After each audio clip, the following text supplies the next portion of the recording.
So fits పేషెంట్స్కి ఉండే అపోహలు ఏంటి? ఫస్ట్ కామన్గా పేషెంట్స్ ఎట్లా అంటే, మా పాపకు బాబుకు ఫిట్స్ ఉన్నాయండి, వాళ్ళు బాగా చదువుకోగలరా ఆర్ మంచి జాబ్స్ చేయగలరా?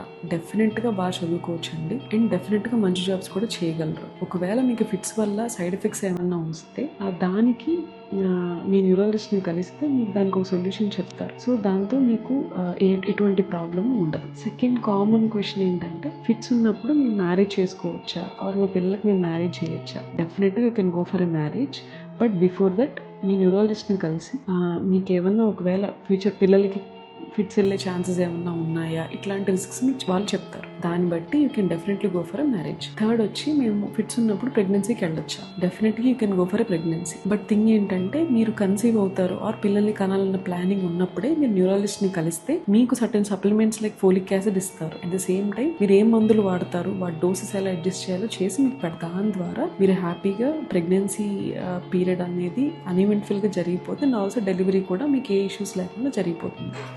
థర్డ్ కామన్ అపోహ ఏంటంటే, ఫిట్స్ ట్యాబ్లెట్ల వల్ల బాడీ అంతా పాడైపోద్ది, సైడ్ ఎఫెక్ట్లు వచ్చేస్తాయి అని చెప్పి థర్డ్గా కామన్గా పేషెంట్స్ అనుకుంటూ ఉంటారు.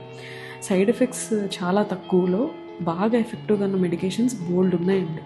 సో మీకు ఒకవేళ సైడ్ ఎఫెక్ట్స్ అనిపిస్తే ఆర్ ఏదైనా ఇష్యూ ఉంటే డెఫినెట్గా మీ న్యూరాలజిస్ట్ని కలవండి. వాళ్ళు దానికి తగ్గట్టుగా మెడికేషన్ మార్చి పెడతారు. ఓకే, వాళ్ళు ఎన్ని రోజులు వాడమంటారో ఖచ్చితంగా అన్ని రోజులు ఫిట్స్ మందులు వాడాలి, అదే డోసెస్లో వాడాలి. పొద్దున్న సాయంత్రం ఇస్తే పొద్దున్న తీసే సాయంత్రం వాడటం అట్లా చేయొద్దు. బికాస్ ఫిట్స్ అనేవి రెసిస్టెంట్ అయిపోతాయి. అంటే ఇంతకుముందు ఒక మెడిసిన్తో కంట్రోల్ అయింది, రేపు పొద్దున్న 2 మెడిసిన్స్ 3 మెడిసిన్స్ పెట్టాల్సి వస్తుంది. So that is a common doubt people ask.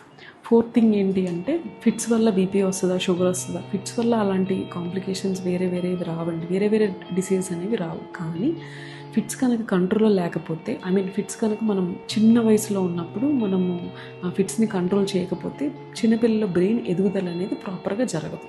Second thing ఏంటంటే, ఫిట్స్ కనుక కంట్రోల్లో లేనప్పుడు చాలా రేర్ సర్కమ్స్టాన్సెస్లో సడన్గా డెత్ అనేది జరగచ్చు అనమాట. ఇంతే. సో ఇవన్నీ common questions people ask about fits.